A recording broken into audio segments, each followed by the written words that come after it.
quer fazer? Não tô sabendo. Start. Ready? Hi, my name is Tabitha Pelosi, and this is my persuasive speech, but first we're going to scan the room.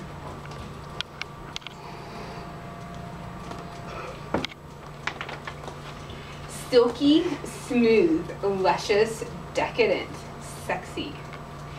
Bad for you, will make you have cavities, is going to make your face break out in pimples, and cause you to become overweight. How can one thing go from being decadent 1 minute and bad for you the next? Yet that is the plight of chocolate. This food that was once hailed as the food of the gods is now known as the bad guy of the food world. But is it? Chocolate may in fact be the unsung hero of the food world. Historically, it has been used for medicinal purposes, and today we know that it has several health benefits for us. And many components of the cocoa bean has been proven to improve our mood. Chocolate has been known for and used for thousands of years for its advantageous properties. It has been found as far back as 1000 BC in pottery in Honduras. Chocolate did not get its start as the Hershey bar that we've all come to know and love. Instead, it started off as a drink. The Mayas would ground the cocoa beans into a paste, mix it with water and chili pepper and cornmeal. They would then take 2 cups and pour it back and forth into a thick froth would form. After the Aztecs took over, they also used chocolate in much of the same way as the Mayas did, as a drink, for medicine, and in many religious ceremonies, like sacrifices and marriages.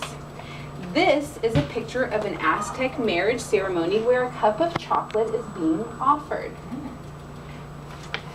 After the Aztecs, the Spanish started coming in and conquering Mesoamerica, and many of the Spanish conquerors got to have first-hand knowledge of chocolate.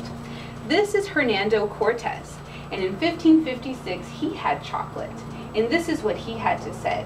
He described it as the healthiest drink he had ever had, that after drinking only 1 cup, no matter how far he chose to walk, he needed nothing else for the rest of the day. The Spanish came and conquered, and when they went back to Europe, they took back many treasures, including the cocoa bean. By 17th century in Europe, chocolate was a drug. It was prescribed by doctors, and its effects were known to be nutritious, medicinal, and even an aphrodisiac. Thanks to history, we have learned a lot about chocolate, and with all of our modern technology today, we can not only theorize about chocolate, but we can prove it. In 2011, Cambridge researchers compiled a systematic study that showed that people that consumed more chocolate had a 37% less risk of having a heart attack and a 29% less risk of suffering a stroke. Also in 2011, a Swedish group compiled a study and published it in the Journal of American College of Cardiology.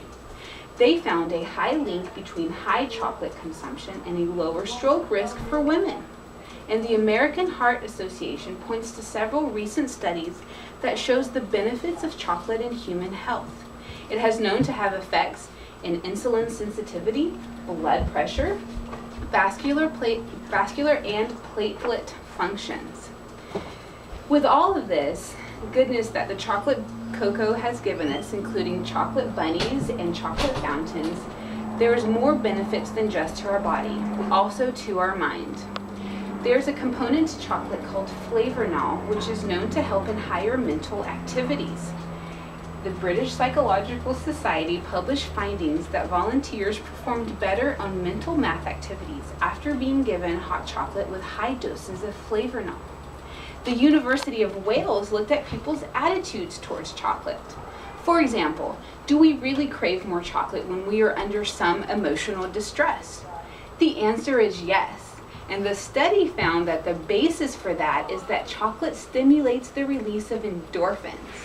And endorphins are neurotransmitters which act in much of the same way as an opiate would. And yet another study looked at flavors and mood. And Dr. Mongoya, the leader of this study, found that there are molecules in chocolate that do in fact have a positive effect on our mood. She found that there are components to chocolate that act like valproic acid.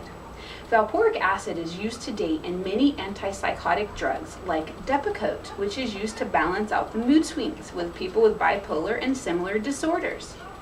And don't forget those Aztecs. If a sacrifice victim was feeling a tad too sad to partake in the ritualistic dancing prior to his or her impending doom, they would be offered a cup of cocoa laced with blood of previous victims to help cheer them up. With all of this, it is sad that chocolate still has such a bad connotation attached to it.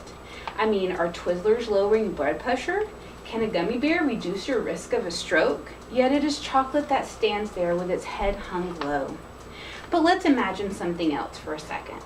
Let's imagine your most stressful day and you stop at the grocery store, pick up a bar of chocolate, eat it guilt-free. Or envision the hours studying for a final, and instead of breaks that are filled with Red Bulls and energy drink, we nibble on pieces of dark chocolate instead.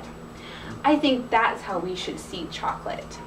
Chocolate isn't this Darth Vader of the food world. The proven benefits for our mind and body cannot be discounted. What other item in the candy aisle offers the same benefits as chocolate does?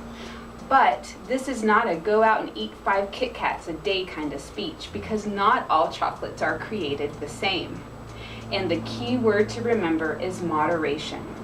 Catherine Zariski, who is a nutritionist at the Mayo Clinic, recommends 3 ounces per day of preferably dark over milk, which is made with much more milk and sugar and cream, and with a cocoa content of 65% or higher. That was 3 ounces every single day. So this may just be one of those times in life where we can not only have our cake, but eat it too. Thank you.